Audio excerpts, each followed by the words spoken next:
Well, hey guys, and welcome to another episode in our Birnie Family YouTube and Facebook. And as you can see, we're back out in the garage again and back to the Land Rover.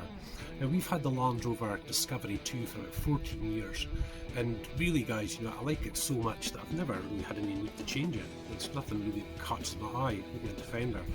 This one's been a really good one, and I think in the time that I've had it, we've changed the coolant once, so it's really back around to that time again. This is quite I suppose a bit more of a major service on the cooling system, but it's actually very straightforward, and hopefully guys, just in this video I'll show you how that's done. As always guys, I'm not a professional, I just do all these things and fixing bikes and cars and boats since I was very young, so just passing on some little hints and tips, But this is really important for the efficiency of your engine, if your cooling system's a bit clogged, engine's got to work harder to keep cool and things like that. If you have a lovely clean cooling system with the right antifreeze in it and all the rest of it, optimum, absolutely superb. And guys, every car's different. I think the Land Rover takes 26 pints, I think, of so that's quite a lot. And there's other ways of doing things with other cars as well. So for example, with the Land Rover, which I've already done, I've put in some of the Holt's radiator flush, and you put in that radiator flush into the system, and you can run the vehicle for the Land Rover about 3 or 4 hours, when it's out and about, just to really get that system cleaned out and all the debris moving and all the bits of rust and all that bits and pieces, and then it comes to the flushing. Again, every car's different, your car manufacturer might say an hour, it might say half an hour, you just don't know. You'd have to sort of check that, but this is a decent enough job guys, so I hope you enjoy.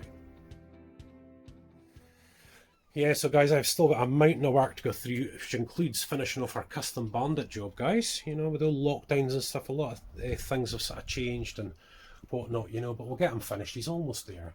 And obviously got all the boat stuff down now as well. That's the next job, get the boat back. And again, guys, that after that month in hospital and the breathing machine and months and into years of rehabilitation, guys, just everything's fell behind. And that's why we've got the cars, bikes and boats. I think the motorbikes, what we first started on them, we did the Land Rover, then the first one was the Fireblade, and of course now we're on the boat and stuff, so wee bit of work to do guys, but it's all good, including the mast look. Yeah, there's the mast look for night fishing, baby, yeah. So here we go guys, the Land Rover. This is the big 2.5 turbo engine, turbo diesel, the TD5, 5-cylinder. Really good engine guys, one of the best that I think Land Rover ever made actually.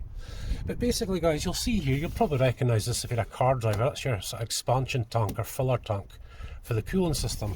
And basically guys, all the cooling system is, see these series of pipes kind of go in and out of the engine and they come back to the radiator here. And the idea that it is supposed to circulate and keep the engine at a certain temperature. It's not trying to cool the engine down as such, it's trying to maintain a really good temperature. And how it does that guys is it's got its own water pump and it pumps water throughout the system. Now when you're driving your car, all the cold air rushes into there to the radiator, cools the water down and sends it back around the engine to keep it cool. And if it's a really hot day, then you get your fan. I mean, the Land Rover, it's a little bit different. If the engine gets really hot, that fan will come on even louder. It's kind of like an adjustable fan, it does it by itself. But most cars just click on.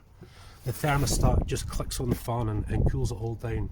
But again guys, it's about maintaining a certain temperature, and an engine needs to have an operating temperature to be, truly efficient, and that's what the system does. It's a very simple system guys, So for example, here in the Land Rover guys, you've got this top screw here. You take this out, and that obviously lets the air in so that we can drain it down out here as well, and at the lowest point, which is down underneath the car here. And what we're going to do guys is, I've had this stuff running through the car, the Holt's radiator flush. I've had it running through the car already for about 3 or 4 hours, probably more of it I thought, and it's good and done now. So what I'm going to do is take this off, and what we're going to do is drain the radiator, and then we're going to flush it out with a garden hose. Yeah, and the old Expedition boot box guys is really paying off. I can really keep a lot of tools in the car now and stuff for the quad, the fishing stuff. Lovely seat as well. But Dave and I were actually out fishing at the sea. So the rods are kind of all set up at the moment. We really need to get them all sorted out and get back out there again. Not so easy to show you guys, but this is the lowest point here, and obviously they've put a drain plug, where is it? They put a drain plug here, 13 mil, so I'm just going to open that one up. Let's adjust the top one too. Hear that, guys? So obviously, you know, when you're doing a job like this, guys, the car's got to be cool. You know, it's absolutely got to be cool. Let's see, off we come. It's quite a big plug, actually. Can't remember if I ever did this myself or what, I don't know. Great memory I've got. Right guys, so that's it basically drained now, but there is still going to be residual water in and around. And what I think we'll do, what the experts say, is actually pop the hose into here first and flush this through. These are fairly simple to come off. If you can't take these, if you're struggling to get these off, you can pour boiling hot water on it. Just watch the electrics obviously. Boiling hot water, and that'll make it really pliable. So a wee bit of a closer look at the radiator. This is a radiator intercooler, guys. But basically you'll see those fins, guys, and the air rushes through there and begins to cool the water inside, and then the engine, the pump pumps it away back into the engine again. And again, if it's a really hot day, Land Rovers are a little bit different.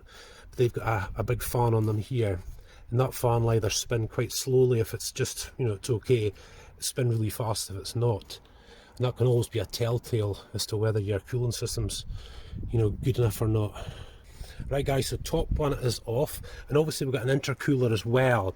And it's just common sense, guys, we just go from the top down, you know, and we'll flush it every which way, won't we? Oh, that'll be good. So guys, garden hose up on top, obviously going up into there, it's going in through the engine just now, and then we head down, there it is. Now generally guys, the experts say, you know, leave it running for 5-10 minutes maybe, just to really get it all through. We'll just leave it for a wee while, see what happens, eh? Right guys, a little bit later obviously, half an hour later, left that flushing through, brilliant, done that side, had this flushing through as well. I'm not going to do much with the intercooler, everything's sort of fine the way that it is. And to be frank guys, what's his name by the way? Frank, goodness me, it looks actually okay. I was expecting bits of rust and dirt and everything.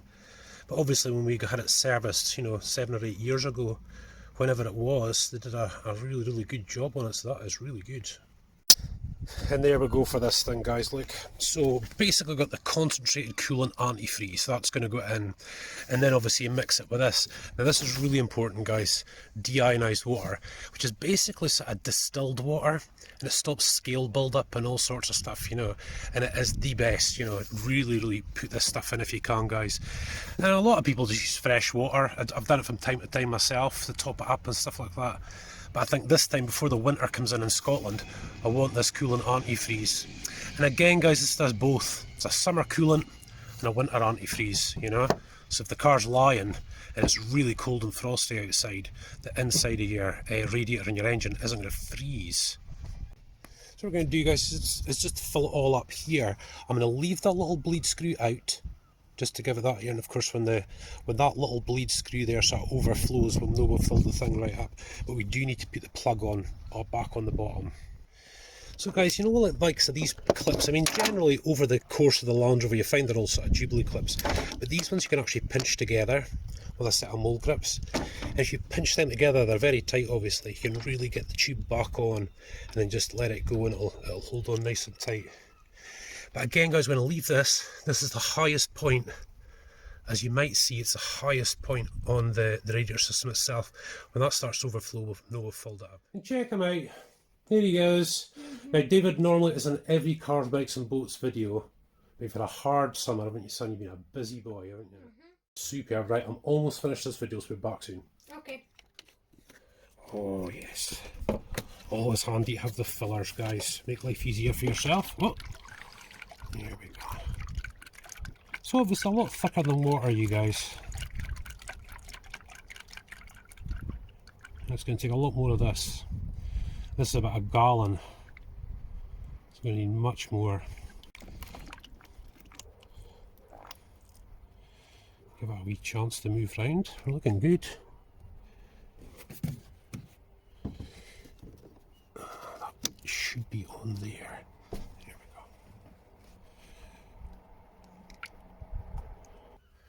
So take a wee look at the little bleed nipple up there, guys, watch. We're there, dude, we're there. Here we are, let's get this bleed screw back on. Here we go, we can check that later if there's any air. But it should be okay now. Filling up nicely. Right guys, so we have tightened, we've checked, rechecked and double checked all the hoses that we've sort of been in and about. Obviously got the cap back on there, it needs to be on really solid. What's going to happen is guys, if we take it out for a little run, you know, the water pump will circulate it all around and a lot of air will come through, and then we'll top it back up again if it needs it. Oh, it is a dull day in Elgin today, you guys, let me tell you. And it's very hot though, it might not look it guys, it's actually very hot just now.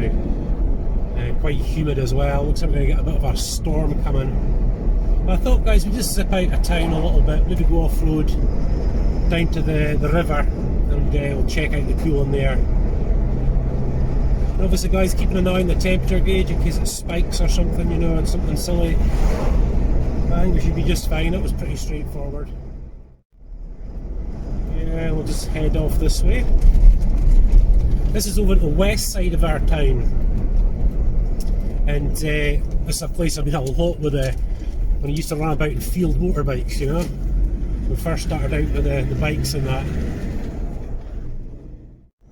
Yeah, we don't want to thrash them either, you know. We'll just take them down off road. How beautiful it is today.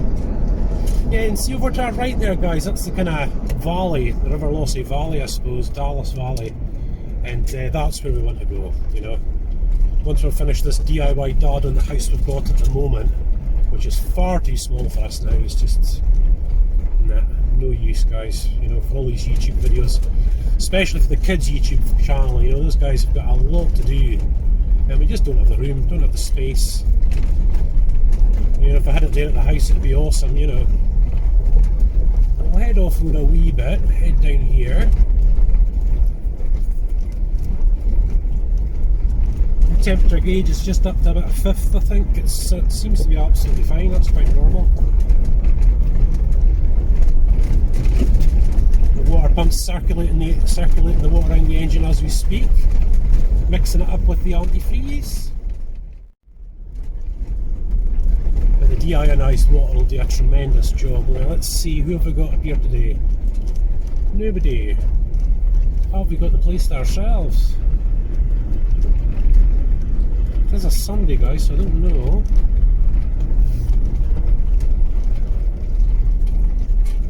There we go. There's a little bridge here, you can't really see it, but there's a bridge there.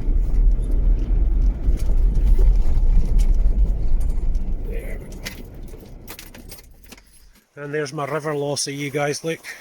Now this river was actually in spate just the other day. It was really high. As you can see, look, getting right back, lovely clear again, you know. Got that lovely sort of goldy bottom, you know. Oh, but I'll tell you, there'll be fishes hiding up in there today. That wee bit just there. They're just looking beautiful.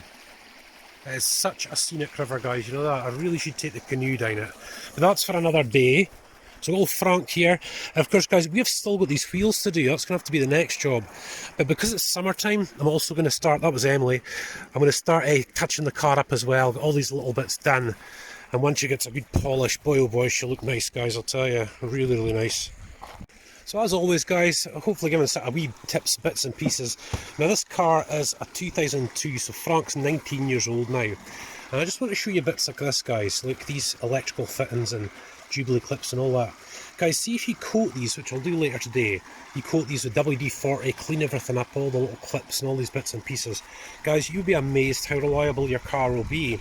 This can cause major problems, just, you know, any of these electrical connections will just, you know, put the car into a bit of a fault, you know. And that's not what you need. And you know something guys, just for a spray, clean over all of it, oh, absolutely brilliant. But hopefully guys, as you can see, we did have it filled right up. It's went down about that. I don't know if that's half a litre, maybe a litre, I'm not sure. But that's went down, that's really good. That means all the air's coming up, and then we'll fill it back up again. What I'll maybe do again, you know, tomorrow or the next day is just double check it again, you know. Maybe check it 3 or 4 days later, just to be absolutely sure, you know. But again, we've just run this car now, guys.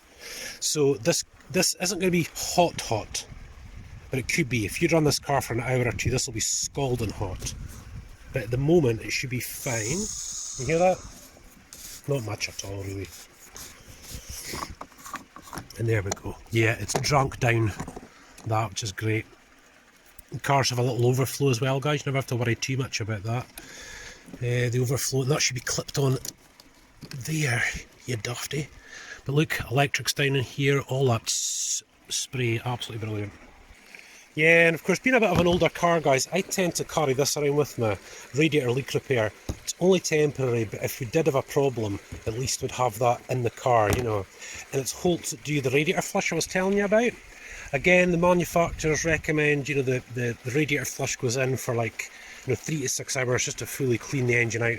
I've probably done more than that, right enough. But it wasn't that bad at all. It was just really that the coolant itself had very little antifreeze in it, you know. It's just been diluted so much with me topping it up and stuff, you know.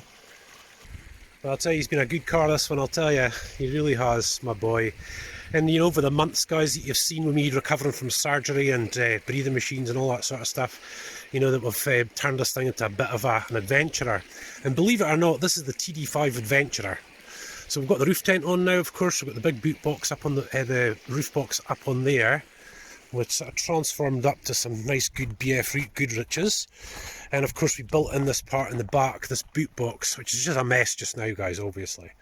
But I'll tell you something, absolutely brilliant for camping, guys. You've got all our stuff here again, you know, it's just sort of older tools from the house and stuff I just use for here. I'm not that worried about that sort of thing. Just all the stuff that you need. The tyre weld, that's a little compressor if we need it, first aid kits, all those sort of bits and pieces, jerry cans. And of course on this side, guys, is all of our wild camping stuff. And what I find doing YouTube videos, guys, you'll see all the fishing rods there and stuff, is that, you know, being just ourselves, I haven't got the time to, you know, keep setting stuff up all the time and doing this and doing that. So basically with the car ready to go all the time for fishing.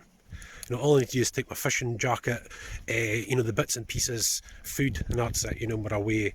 Same with quad biking, canoeing, obviously off-road camping, caravanning. This car is absolutely brilliant for all that. And in many ways, guys, you know, he is an older car. We are filming sort of off-road videos and stuff.